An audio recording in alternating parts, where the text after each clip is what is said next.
This particular amendment isn't a particularly detailed amendment. There are lots of other amendments that I'd like to support, but of course I won't be able to support them because it's being guillotined. So my question is, in a democracy, and I would hope that you would regard yourself as a Democrat minister, why we can't have a full debate? Why does it have to be guillotined? Why does every single bill of consequence, we spend hours here raw-mashing and statements on this and questions and answers and that, and there's lots of questions, a few statements, never any answers. What is so frightening about debate? If you're confident in your position, stand over it. Don't send in your chief whip to guillotine a debate as you've done tonight. If this is indeed the bill of a generation that's going to tackle climate change, well, I simply don't understand why you won't debate it.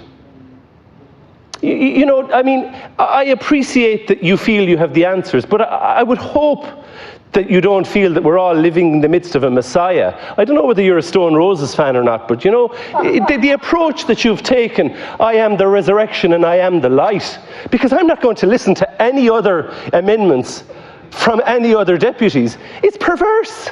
It's anti-democratic. And you're a Democrat. At the very least, I know that you're a Democrat. And you're a decent man. But what is it about government? What is it once you get inside that building of government buildings that you think that you have all of the answers and nobody else has any answers and that you have a monopoly in truth and there be badness on the other side, that you can't even debate it? You can't even debate economic principles, and there are economic principles that I want to talk about. I actually agree that climate change is, even more than how we disastrously deal with COVID in this state, it is what this Dáil will be remembered for and how it treats it. And as a farmer and as somebody who grew up on a farm, I'm willing to accept that maybe we need to have a more plant-based diet. Maybe we need to have less animal products. But if we in the Western world, if we in Europe are going to consume animal-based products, then let us at least consume animal-based products that are produced in a place that is least damaging to the environment, that produces least carbon emissions. And your bill simply penalises that. Now, it might be counterintuitive to suggest that intensive farming is beneficial, but we know from carbon sequestration that grassland, which is grazed quite a bit, sequesters more carbon. We know that. And milk in Ireland, unlike other European countries, is produced off grass. So there's a huge amount of carbon sequestration going on through that production of that milk. And if we produce all of the milk for Europe, well, that's a good thing, not a bad thing, because we can produce milk in Ireland with least carbon emissions per litre of milk, least kilos. It's, I think, slightly over 1 if I'm not mistaken, and there's a drive to get it under 1. But we can do that, so that's a good thing. If we're going to eat beef, and I have a vested interest, I am a beef producer, but I'd like to think that I cherish the environment. I'd like to think that I want to pass it on to the next generation. And actually, I get screwed and every year by producers. So if you want to actually address the issues, then let us produce beef in a way that is least damaging in Europe, because you're not going to stop the consumption of beef overnight in Europe. So let it at least be produced off a grass-based system where there's carbon sequestration rather than in intensive feedlots, which are growing in popularity in Ireland and are the dominant way of producing beef in other European states. But your bill doesn't do anything to address that. Now, I appreciate that may not be your area of expertise. It may not be the background from whence you come.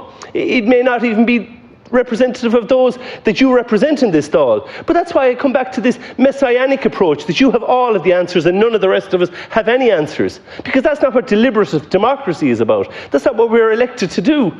I often wonder at this idea of a citizens' assembly, that we need a citizens' assembly to solve this, that and the other problem. Well, we have a citizens' assembly.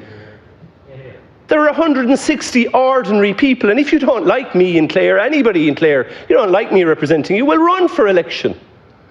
You know, you have the same chance, you have the same prospects as I had, particularly as an independent. But I mean, regardless, join a party if that's what rows your boat, and submit to a 3-line whip so that you're going to have to vote for a minister's messianic approach to something. Now, Minister, I don't mean to sound negative, because I do actually applaud what you're about. I do think that we need to challenge the climate crisis. I do need to think that we need to challenge the amount of plastics.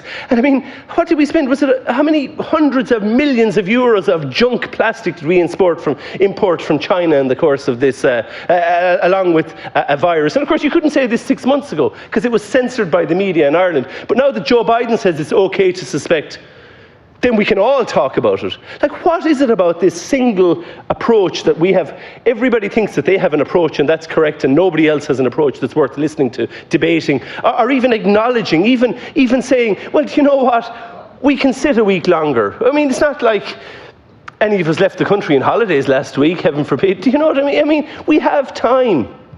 Plenty of time. We're sitting here in this empty assembly, wasting taxpayers' money because we're not debating key issues.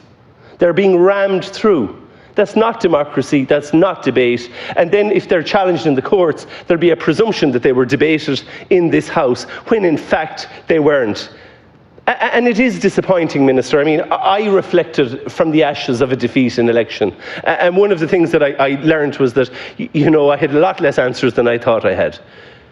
But, you know, and I don't mean to personalise it, but I just don't understand why this is being rammed through, why last week's bill was being rammed through, and why we have so much time to debate nonsense when these are, COVID is an unexpected but key issue that this Dáil faces, yet we couldn't debate. Thank you, Deputy McNamara. And this is the issue of our generation, and you won't allow a debate on it. Thank you very much.